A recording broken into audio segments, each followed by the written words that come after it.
Right now, nakikita ko na pwedeng mag-trigger and it's going to be bloody is pag namatay si Presidente sa Hague. Definite yun. I mean, like, siguradong magkakagulo tayo dito. Because yung mga puot ng tao na kimkim na matagal na, lalabas yun. So I don't think there's going to be another EDSA. Hindi siguro sa EDSA pero doon sa Malacanang. When the people storms Malacanang, kung ang magiging verdict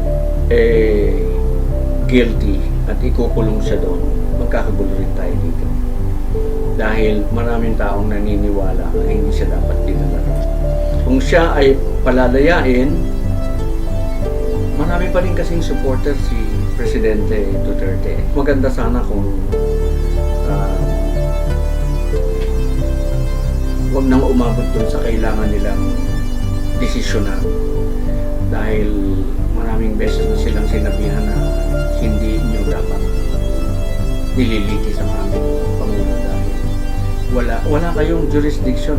May mga dekampanilya na nagsasabing wala silang makitang batas na kailangang dumaan sa proseso natin, yung ICC warrant.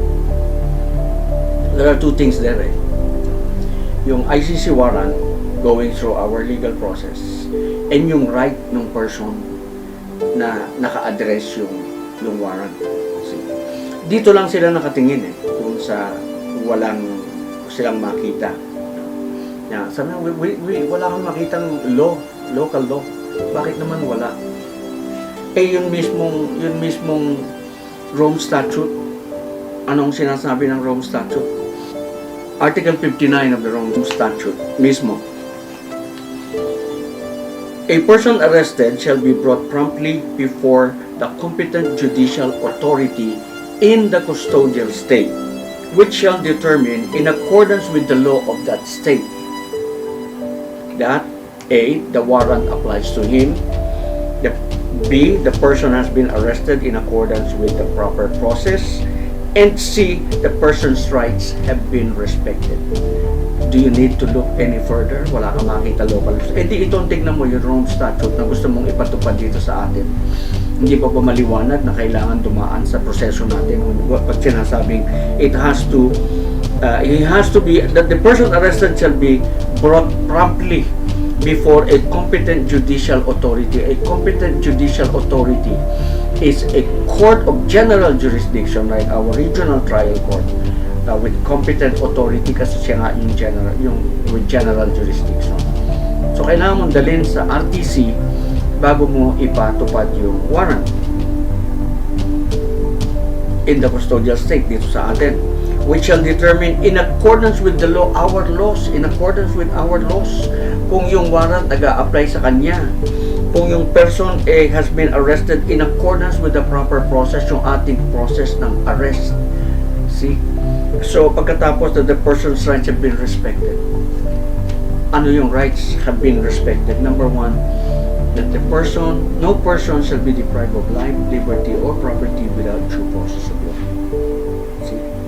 So, kailangan talaga na merong daanang proseso. So, that is the legal process. Kailangan mo ring idaan because yung tao may karapatan. Yun lang yung sinabi kong due process of law. Number one, among our rights is your right to due process of law. See? So you have to be given that before you're even sent away. Which did not happen. The second guarantee is right of the people to be secure in their person, houses, against unreasonable searches and seizures of whatever nature and for any purpose. That is inviolable. No search warrant or warrant of arrest shall issue except upon probable cause. Dapat talaga dumaan sa korte on two counts. Because of the person and because of the process, talagang dapat dumaan sa ating internal process. Dumaan sa ating korte.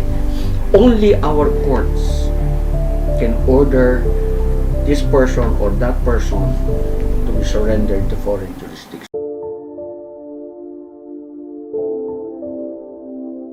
Alam nyo, nagkataon lamang na yung kinidnap nila si dating Pangulong Rodrigo Duterte. Pero wag po ninyong ma-misinterpret.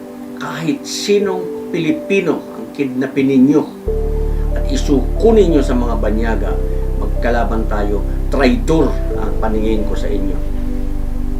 Kahit sinong Pilipino, bigyan nyo ng proseso sa bansa bago ninyo isuko. At ako'y naniniwala ang ating mga hukuman hindi basta magsusuko ng Pilipino kung hindi ito karapat-dapat. At kung ikaw ang magsusuko ng hindi dadaan sa proseso ng ating hukuman, hindi ka kasali.